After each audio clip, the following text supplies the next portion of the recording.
Saya Muhammad Faiz bin Muhammad Jamal, nombor matrik 260718. Latar belakang negara Thailand. Thailand merupakan sebuah negara berkeluasan 514,000 km persegi dan terletak di kawasan wilayah Tengah Asia Tenggara.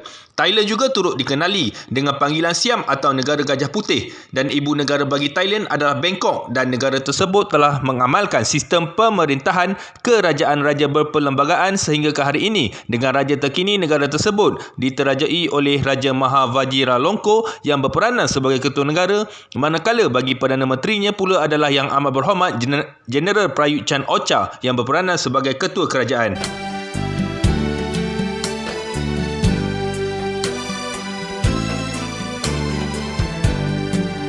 Hai, saya Cik Muhammad Tarmizi bin Cik Abdullah, nombor matrik 265301. Saya akan menerangkan populasi penduduk Thailand. Berdasarkan Carta 1.0, menurut perolehan sumber dari mstradingeconomics.com, menunjukkan populasi penduduk bagi negara Thailand dari tahun 2018 hingga tahun 2022.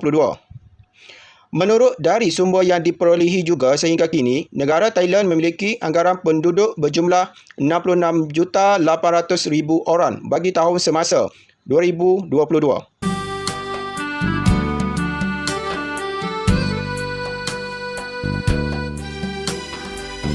Hai, nama saya Muhammad Rizwan bin Saleh, nombor matrik 260660. Saya akan menerangkan pecahan etnik negara di Thailand. Negara Thailand memiliki kepelbagaian penduduk berbilang etnik dan agama. Majoriti etnik utama penduduk yang terdapat di dalam negara tersebut adalah etnik Thailand sebanyak 91.5%. Diikuti pula dengan etnik Khmer sebanyak 2.3%. Etnik orang Melayu 2.1%, etnik Burma 1.5%, etnik Karen 0.6%, manakala etnik Cina 0.4% dan etnik Hmong 0.3%. Walaupun penduduk bagi negara Thailand terdiri daripada beberapa jenis etnik dan menganggoti pelbagai jenis agama berbeza, namun komunikasi dan budaya tetap dikekal serta dipertahankan mengikut tradisi dan ciri-ciri khas yang terdapat di dalam sesebuah kelompok etnik tersebut.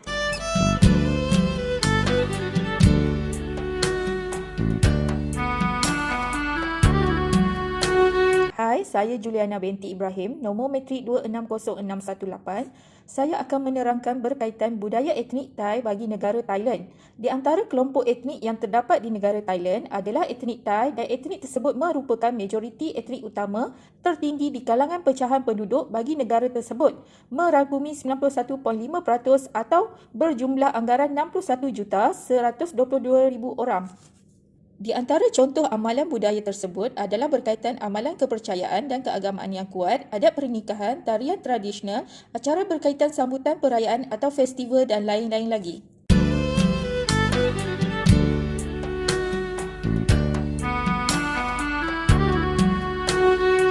Assalamualaikum dan salam sejahtera. Saya Nordina binti Syarani, nombor matrik 260760 akan menerangkan berkenaan juadah makanan dan sukan yang diminati etnik Thai.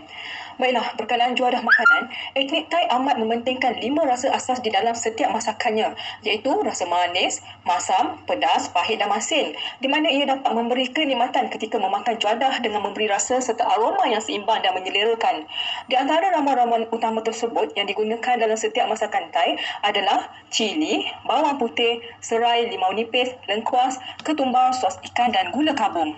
Di antara jenis masakan yang menggunakan ramuan tersebut di antaranya adalah tom yam, miang kam, sontam, pak rapau dan lain-lain lagi.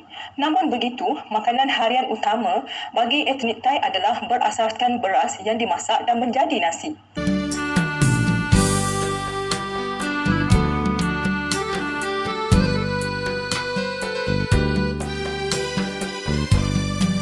Seterusnya berkenaan sukan etnik Thai. Terdapat beberapa jenis sukan yang diminati oleh etnik Thai, di antaranya adalah sukan Muay Thai, di mana ia merupakan sukan tradisi yang sentiasa menjadi pilihan utama dalam kalangan etnik tersebut. Terdapat juga beberapa sukan lain yang sentiasa diketengahkan seperti sukan bola sepak, sepak takraw, bola keranjang dan lain-lain lagi.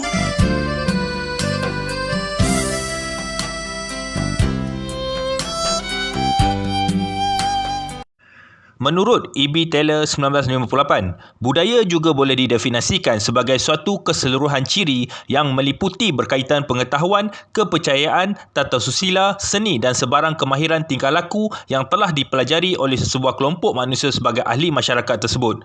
Terdapat 4 budaya etnik Thai berdasarkan dimensi nilai Hofstede iaitu kolektivisme, uncertainty, avoidance, power distance dan masculinity atau femininity. Dimensi budaya etnik Thai pertama berdasarkan nilai Hofstede adalah kolektivisme, di mana ia merupakan kelompok masyarakat yang sentiasa menitik beratkan berkaitan nilai hubungan yang erat dalam tempoh jangka masa yang panjang sesama ahli keluarga atau masyarakat sekeliling. Nilai kesetiaan yang terdapat di dalam kelompok budaya etnik tersebut juga dapat menjadikan hubungan yang erat di mana setiap orang di dalam kelompok etnik masing-masing bertanggungjawab terhadap setiap perkara yang berlaku kepada ahli-ahlinya. Seperti contoh, nilai dimensi kolektivisme bagi etnik Thai adalah di mana amalan budaya sejak turun-temurun dalam memberi isyarat, ucapan penyambutan sesama ahli keluarga, masyarakat sekeliling dan pemimpin negara dengan dikenali sebagai Y. Budaya Y ini adalah dengan cara menangkupkan kedua-dua telapak tangan di hadapan dada dan kemudian kepala ditundukkan sedikit ke hadapan serta diikuti dengan ucapan terima kasih, selamat datang atau isyarat sebagai tanda memohon maaf sekiranya melaku sebarang kesalahan. Amalan budaya ini juga adalah bagi menunjukkan rasa saling hormat menghormati kepada individu yang lebih berusia atau orang atasan dan lain-lain lagi. Berdasarkan elemen kolektivisme ini juga dapat dinilai menerusi budaya ini di mana masing-masing mengekalkan amalan budaya tersebut agar dapat mengeratkan lagi hubungan serta membentuk sikap saling hormat menghormati dari generasi ke generasi di kalangan kelompok masyarakat etnik tersebut. Di samping itu, amalan yang sentiasa dipertahan dan digunakan juga dapat mengurangkan sifat ego serta lebih mementingkan diri sendiri agar mampu menjadi kelompok etnik saling berkebergantungan dan bantu-membantu di antara satu sama lain sekiranya berlaku masalah. Dimensi budaya kedua nilai Hofstede bagi etnik Thai iaitu pengelakkan ketidakpastian atau uncertainty avoidance adalah berkaitan dengan bagaimana cara sesebuah kelompok masyarakat dalam menangani hakikat berkaitan dengan masa hadapan yang tidak boleh dijangka atau diketahui. Berdasarkan kajian serta sumber yang diperolehi, Thailand merupakan sebuah negara yang telah mengamalkan budaya hormat serta menyanjung tinggi terhadap pemerintah raja sejak dari awal. Contoh nilai dimensi uncertainty avoidance bagi etnik Thai adalah pentadbiran pemerintahan. Politik yang diterajui oleh Perdana Menterinya sebagai ketua kerajaan seringkali berlaku masalah, kekacauan dan ketidakpuashatian masyarakat terhadap pemerintahan politik sejak dari awal lagi. Punca daripada ketidakstabilan politik yang tinggi, pergolakan yang kerap berlaku di kalangan rakyat dan sistem pentadbiran kerajaan, kekerapan rampasan kuasa tentera dari pihak kerajaan dan lain-lain lagi. Kesan dari ini juga, pihak kerajaan Thailand sentiasa melaksanakan undang-undang, peraturan dan tindakan yang tegas bagi memastikan kawalan serta masalah yang berlaku dapat dikawal dan dipantau dengan baik agar negara tidak berlaku kekecauan dan terkawal. Berdasarkan dimensi nilai uncertainty avoidance, berkaitan budaya pentadbiran politik bagi negara Thai ini juga telah menjadi satu keancaman, ketidakpastian dan kekaburan dalam mendapat keadilan serta pembelaan yang adil serta mengikut kehendak kelompok etnik masyarakat dalam memperolehi kehidupan harian yang aman dan diberi hak-hak yang sepatutnya diperolehi oleh pemerintahan negara tersebut.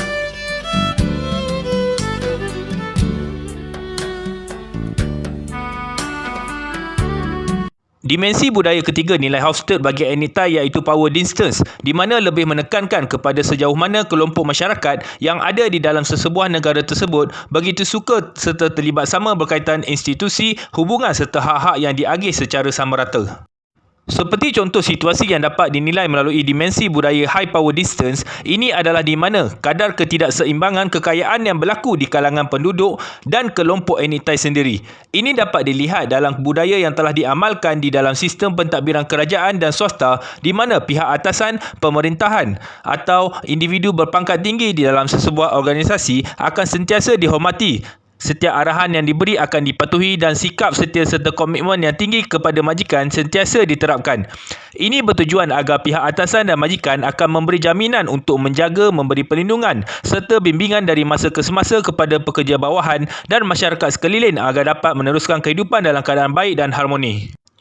menerusi sistem pentadbiran kerajaan negara Thailand juga, di mana Perdana Menteri yang dilantik oleh sokongan majoriti daripada keseluruhan rakyat dan etnik akan diberi kuasa mutlak untuk memberi perkhidmatan dan pentadbiran yang baik agar seluruh rakyat negara tersebut sentiasa yakin serta dapat memenuhi segala kehendak dan peraturan yang telah ditetapkan. Ini adalah bertujuan agar pemerintah sentiasa menjaga kebajikan serta hak asasi rakyat, keamanan dan membangunkan negara dari masa ke semasa.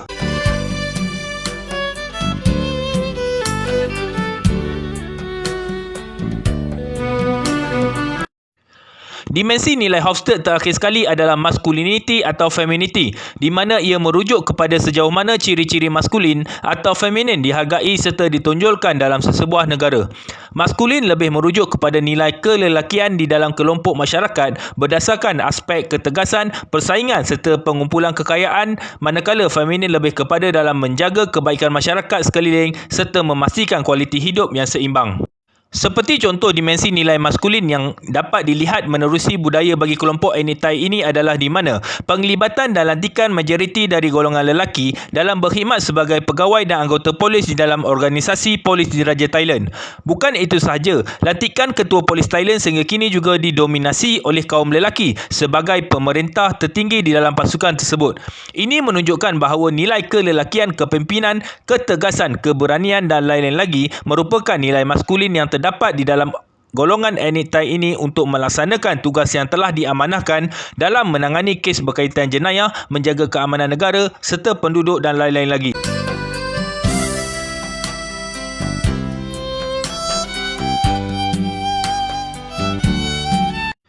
Kesimpulannya adalah budaya bagi setiap negara adalah berlainan mengikut kepada norma amalan serta tingkah laku yang terdapat di dalam kelompok masyarakat di dalam sesebuah negara tersebut.